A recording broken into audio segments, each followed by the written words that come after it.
welcome to another episode of The Mark Medley Show, and this is your host, Mark Medley.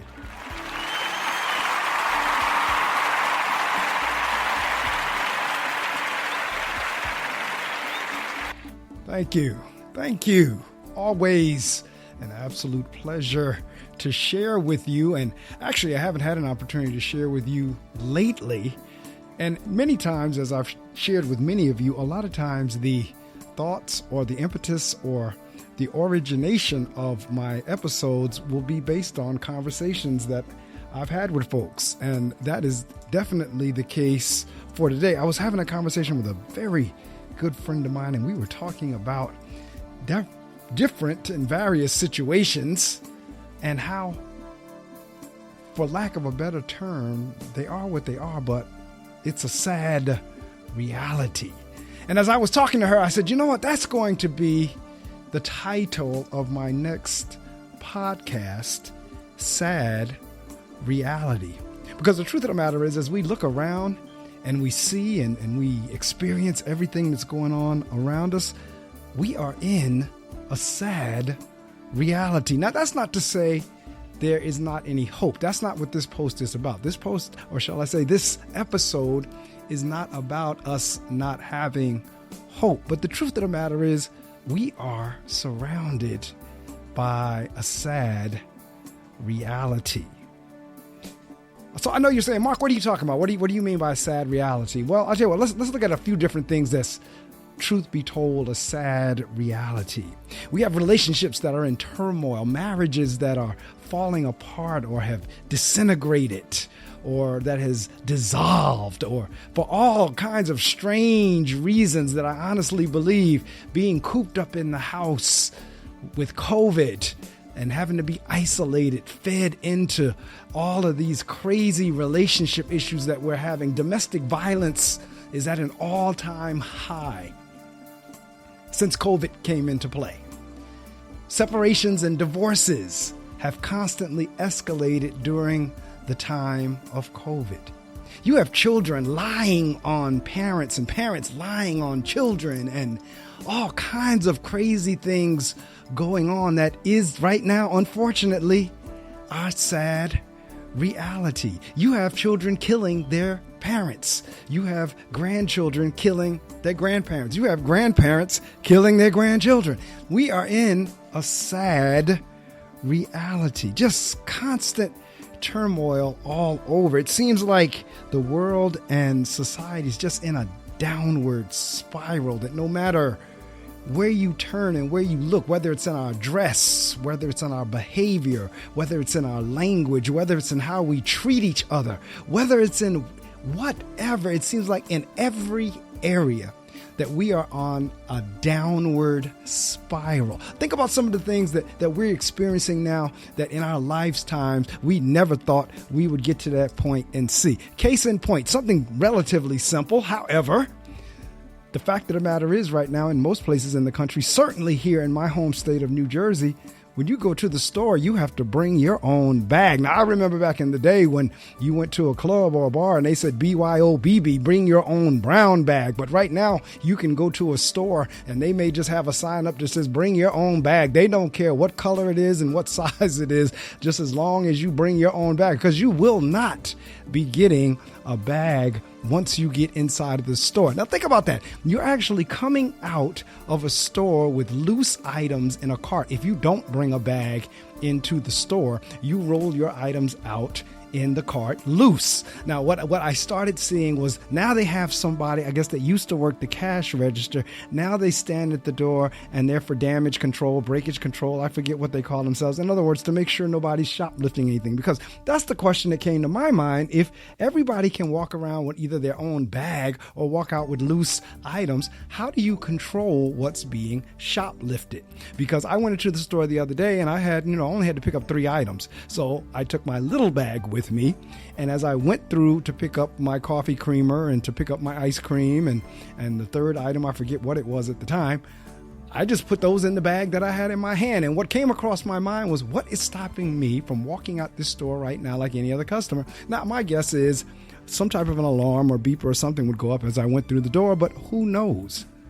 But I have never been in a time when we go to a store where we don't have a bag that's given to us. Now, I get the ecology in terms of, plastic bags, so forth and so on. And many stores have gone back to paper bags. Now, some things, they say the more things change, the more they stay the same, because as a child, I do remember going to the supermarket and we getting the brown paper bags. So in some stores, they've gone back to that. But many stores don't even do that. If you don't bring your own bag, you are going to be taking those items out singularly or in your cart one at a time.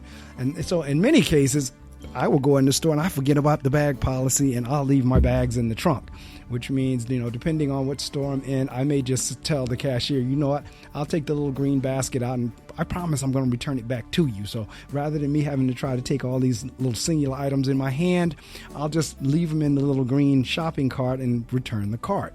But I mean, just think about it. Again, this is just one example of, did you ever think we would come to this? Because I know one time before I did an episode about this whole notion of self-serve at a store, which to me is kind of silly as well, because you're charging me the same price for me to do the work that a cashier would have done prior to this. So in other words, now I've walked around the store, done all my shopping, and now you expect me to come up there and scan my own items. And now not only will I scan my own items, I will have to take those items out without a bag. That's what I mean by a sad reality. Now, maybe you don't agree, but for me, that's a sad reality that we are now going to the store. We have to check ourselves out. It's not as if we get a discount for checking ourselves out, because the stores are saving money, because now that's one less cashier they have to pay. It's the same with the banks, with the ATMs. When you think about it, to get out $20, you have to get, or you are hit with a fee from anywhere from $3.25 to $5. So now your $20 is actually $23.25, or either $25 that they've charged you a fee to take out your money. That's what I call a sad reality. All right. Again, as a child, and I'm moving through these because this is kind of a hodgepodge just to keep giving you examples of a sad reality. As a child going to school, never heard the term mass shooting. And now we hear that term just about every day, or at least once a week. We have normalized the term mass shooting to the point now that when it comes on the news, we really don't even turn our heads. When we hear mass shootings now, we don't really give it a second thought, because sadly, our sad reality is we have now normalized this madness. That's what I mean by sad reality.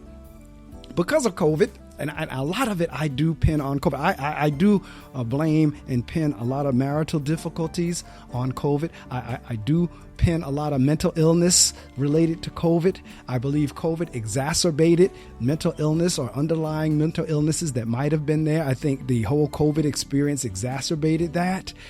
So I do put a lot of it over these last few years, because these last few years have been some kind of a challenge. They really have. And so I honestly believe COVID, that whole pandemic experience, has led up to and fed into all the aberrant behavior that we are seeing and getting, which has led to our sad reality. Right now, I'm in the field of education. This past year, not from September, and my school year just ended for me today, did not have not one substitute teacher take a job in my particular school. And it wasn't because of the school. We had this shortage district-wide. In our district, we could not get substitute teachers in it. In my particular school, I had 2 vacancies. I had a resignation last September for a grade level, and then another resignation in January. Neither one of those positions were filled until late May. And I was unable to get a substitute teacher the entire school year. That's a sad reality. Not only is it going to be substitute teachers that are short, but our regular teachers now are leaving the industry and the business. So now it's a possibility we may have a teacher shortage. We may not have enough teachers to fill these various schools, even though the kids are still coming. So that's what I mean by a sad reality. Then we have this whole thing going on with the hearings from January 6th. I have not watched not one. Now, I've kept up a little bit with it on social media. My aunt, she's kind of texted me every now and again and let me know what's going on with it. But I, for one, I have not watched not 1 minute of that January 6th debacle. It was planned. It was contrived. We know who led it. This right now is going through the motions, just like the Warren Commission and all these other committees and commissions that's been put in place to cover up conspiracies or what have you. Now, I could be wrong, and I hope I am proven wrong. I hope in this particular instance, they find out exactly what went on. But that has not been our history. Our history has been to put together a committee that continues with the cover up. All right. So I would not be surprised if the same thing does not happen with this whole sham of these January 6 hearings. But I hope I'm proven wrong. I really am. But again, that's our sad reality. Gas prices. We're back to over $5 a gallon again for gasoline. I yet to understand the fluctuation in gas prices. How is it we could be at $2 one minute and $5 the next? I just personally don't believe it's a supply and demand issue. I think it's an issue of, again, going back to these last couple of years of the pandemic. No one was driving. Not a whole lot of gas was purchased. Therefore, money needs to be made back up. Profits needs to be regained. Profits need to be made. So you know what? Guess what? Let's hike the gas prices back up to over $5 a gallon. You know, we have that war going on over there, so we can always use that as an excuse. But the truth of the matter is, we want to regain the profit that we lost over the last few years due to the pandemic and nobody driving. That's our sad reality. We have children come into school dressed any old kind of way. I had a graduation earlier this week, and I had a child come in ripped jeans after being told that you were to wear a pair of black pants, black shoes, white shirt with a tie, if possible, to go under your graduation gown. And the child and the mother had the audacity to show up there in ripped jeans and try to justify why he ought to be able to wear those ripped jeans. That's what I mean by sad reality. So that's why, you know, as I was having this chat and talking, and we kept talking about sad reality of what folks are experiencing, that it's a sad reality. I said, that's going to be the title of my next podcast, because I had not recorded a podcast in a little while. Just everything else going on. But today I have all my deliverables turned in. My school year is over. I have a new energy. I said, you know what? I'm going to record that podcast tonight. So again, this is not to say that we don't have hope, because we do. It's just that the truth of the matter is we are dealing with and experiencing a sad reality. We have normalized aberrant behavior. We have normalized murder. We have normalized killing. We have normalized divorce. We have normalized separation. We have normalized abuse. We have normalized mental illness. We have normalized so many things that has become our sad reality. And our world just seems to be getting worse and worse. Our mindsets seem to be getting worse and worse. How we treat each other seems to be getting worse and worse. Seems like we're getting more and more evil instead of more and more loving. Instead of loving each other more, seems like we're all hating each other more. So that's our sad reality. So that's today's episode. But I tell you what, if you want to learn more about me, please visit my website, marcamedley.com. All of my social media and everything else that I'm connected to is there. That's marcamedley.com. Also, I am on the air every Saturday morning on Brave New Radio on 88.7 FM in northern New Jersey. And then I'm heard all around the world on gobrave.org, GOBRAVE.org. You can catch me there on Saturday mornings from 6 o'clock a.m. to 9 o'clock a.m. Eastern Time. Again, 6 o'clock a.m. to 9 o'clock a.m. Eastern Time. You can log on to GoBrave, GOBRAVE.org. We're also on the TuneIn Radio Network and some of the others as well, such as Pandora, such as iHeart, or whatever. If you put in WPSC into TuneIn, it will take you to Brave New Radio. But I know we're on other platforms as well. But again, the main one is gobrave.org. And again, the TuneIn Radio Network, if you put in WPSC, you can log on to the show as well. And then, of course, if you're in the northern New Jersey area, it's on Plain Old FM Radio 88.7 FM. Well, always a pleasure to be with you. Hopefully it won't be as long before I have my next episode of the Mark Medley Show. But hey, you never know. We are in a sad reality, but you know what? As long as there's life, there is hope. As long as there is life, there is hope. Until we meet again, this is the Mark Medley Show.